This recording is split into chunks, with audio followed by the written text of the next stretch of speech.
Welcome. In this video, we are going to implement the great 3D Gaussian splatting paper from scratch using NumPy only. So no C++, no CUDA, just NumPy. So very easy to install. Of course, our implementation will be slower because we're not using a custom CUDA kernel, but in terms of accuracy, we'll get the exact same metrics as the one reported in the paper. So in terms of visual quality, will be as accurate as the paper. So let's dive into the implementation. So again, importation, the imports are very straightforward. Unlike the official codes or some other libraries, there is no heavy installment, so it's perfect for easy prototyping and for quick iteration. So we can start by implementing a few functions. Initially, this code was developed in PyTorch, and then I made a NumPy fork. So basically, we need to implement two functions, the sigmoid function and the unique consecutive. These are two functions that are implemented in PyTorch that I used in my initial code, but here we need to implement them because they're not available in NumPy. Then we need to implement spherical harmonics. So basically, they allow to model the fact that the color is independent on the viewing direction. So basically, we implement a function to evaluate the color of a Gaussian based on this spherical harmonics components and based on the viewing direction, so the camera toward matrix that we receive as input. All that is explained on my course on 3D Gaussian splatting. I will put the link in the description. But there are also a lot of free content on spherical harmonics in my YouTube video, so I invite you to have a look. So all of that is explained on my free videos. But basically what we do, we evaluate the learned spherical harmonics components for each Gaussian so that you can get the view-dependent color. Okay, so now we can implement a few helpers before diving into the rendering function. So first we implement a function project points. So basically it's a simple function that takes the mean of the Gaussians in 3D, so it's PC for point cloud. It takes the means of the Gaussians in 3D and projects them into the 2D image plane based on the camera parameters, so mainly fx and f of y, well, camera toward matrix, so the extrinsic parameters, and f of x and f of y, the focal length of the camera. We can implement another function. This one is not related to Gaussian splatting, it's just a common function. So basically it's to compute the inverse of a 2x2 matrix in a batch. So basically we receive a batch of 2x2 matrices and we just invert them. We return the invert of those matrices. In Gaussian splatting, the covariance is, we do not learn the covariance directly. We learn two parameters, the scale of the Gaussians along the 3 dimension, on its rotation, expressed as a quaternion. And basically from those two parameters, we can build the covariance matrix, and that's what this function does. We build the covariance matrix from those two parameters. Because again, the rotation is expressed as a quaternion, we need to convert this quaternion into a rotation matrix. These are well-known equations in graphics, so basically we just encode those equations to go from a quaternion to a rotation matrix. Okay, so in Gaussian splatting, we use the camera parameters that are given by CallMap. We will train with some chosen resolution. But basically, yeah, the images are taken with some resolution, but we might want to train with another resolution, or we might, at the end of training, we might want to render at another resolution. So basically, this function scale intrinsics allow us to scale the camera parameters, so its focal length on other parameters, as a function of the target resolution.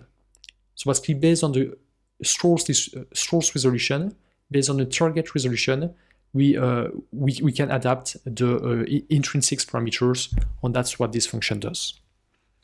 And now we can move on to the interesting function, the rendering function. So basically we've already implemented half of the code.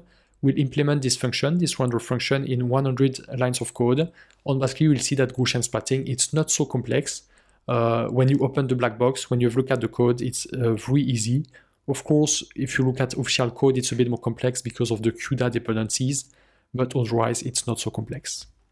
Okay, so the first thing to do is to project the Gaussians to the screen. So we take the position of the Gaussians, the position of the means, and we project those into the screen.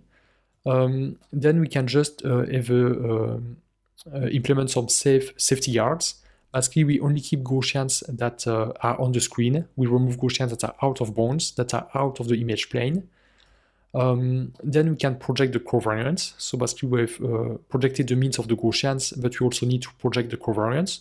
All that is explained pretty well in the paper. Let's have a quick look at those equations. So basically, this is equation 5. So we need to project the covariance into the screen. So first we compute the Jacobian of the transformation, which is based on the camera parameters, the intrinsic parameters. And then we do a straightforward implementation of equation 5 from the paper, and then we add some algebra trick to make sure that the inverted covariance matrix is defined physically. So to make sure that it makes sense. It's just some tricks for numerical stability. Here we add some safety guards again. We make sure to reject Gaussians where there have been some numerical instabilities on where the covariance matrix might not be finite. Okay, now we can sort the Gaussians by depth, so global depth sorting. They explain in the paper that they do that with the CUDA implementation. They do that with a single radix sort. So that's how it's done efficiently in CUDA. In our case, we just use arcsort to sort the Gaussian by depths. And now we can implement the tiling. So basically, for efficiency, for parallelism, in the Gaussian splatting paper, they choose to split the screen into tiles and to process each tiles in parallel. So basically, here we're going to compute for each Gaussian. Well, we're going to check for each Gaussian in which tile it falls, and then later we'll do a per tile compute. We're going to compute, we're going to do a per tile rendering. Okay. So here we're going to compute the AABB box. So basically, we're computing a rectangle around each Gaussian, and we compute the coordinates of this triangle. Okay, that's explained in the paper, or they do that. There are much more effective way to do it. I've discussed that in other YouTube video. I would invite you to have a look at it. But yeah, basically we've already computed the AABB coordinates. On here we keep improving our computations on turning them into indices. From now on, it's so the next 20 lines of code, it's not more ML oriented or graphics oriented. It's just software engineering. Basically, for each Gaussian, each Gaussian will intersect potentially many tiles. So basically, here we compute some indices, flat tile U and flat tile V. So these are the indices of the tiles that each Gaussian intersects. Okay, so for example, 0, 0, 0, 1, and so on and so forth. For each Gaussian, we compute the indices of the tiles that are intersected. Okay, again, a bit more of software engineering, but then we'll be ready to do the rendering computation for each tile. So basically, we compute two values, start and end. For now, we're going to skip that. I'm going to explain those values in a bit. We're almost ready to start the rendering equation. I'm already generating my final image, just an image full of 0, and we're going to fill this image little by little. We're also computing the inverse covariance for each Gaussian. This is something we need later. That's something we need for computing equation 4. You can see that we need the inverse of the covariance matrix. Okay, so let's move on into the per tile computation. So we iterate over each tile, so we get the tile ID, and you can see that we iterate over start and end. So basically, what is start and end? Basically, these are the indices.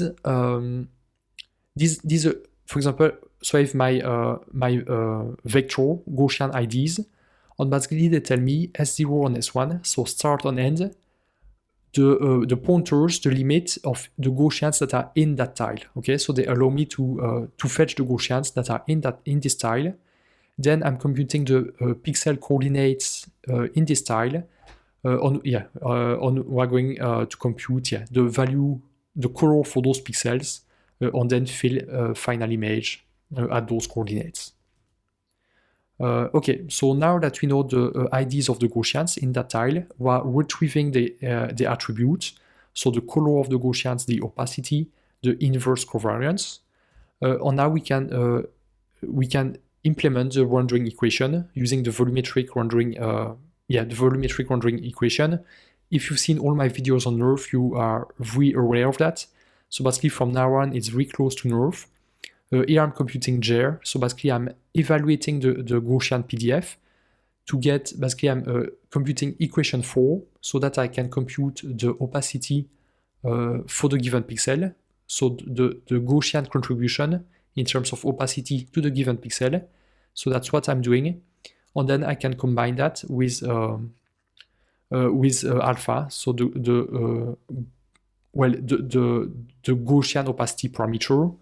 And then I can compute the transmittance, the accumulated transmittance, the weighting term in the volumetric rendering equation, and then I can compute the final image, the final pixel color, and fill the image with that value. And basically I'm done with the rendering equation, with the rendering equation and also with the render function. You can see that it was not so complex. It was implemented in 100 lines of code. And now we can put everything together and generate nice images. Here I'm loading pre-trained Gaussian parameters. Here we are only focusing on the rendering code, but there is also, all this code is coming from a bigger pipeline. It's all developed in my course on 3D Gaussian splatting. If you're interested, I will put the link in the description.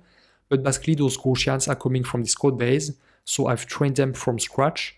These are the ones trained after 7K training iterations. And if you render them, you will see that you will have the same kind of results as the ones that are reported in the paper. In terms of metrics, you are on par with the paper. So again, of course, it's slower because it's NumPy, but we are not doing any approximation. This code is clean, it's accurate, and we are as good in terms of quality as the initial paper. Here what we're going to do, we're going to create an orbit around the bulldozer in the kitchen scene, and we're going to rotate around it. So basically here I'm iterating over for each camera in that orbit, and we're going to render images and create a nice rotating image. Basically here I'm getting my camera parameters, I'm scaling my intrinsics based on my target 8 on width. And finally, we can call the rendering function. So first, I use the evaluate_sh function to get the color of each Gaussian based on my viewing direction, and then I can render the images and finally save them as a PNG. I really hope this video was helpful to you. Again, all that is coming from my course on 3D Gaussian splatting, where you will really understand all the details of Gaussian splatting, from the end of the camera calibration to the training to the rendering. We're going to do all that in PyTorch. I will put the link in the description. If you like this video, please leave a thumbs up, comment, and see you in the next video. Thank you.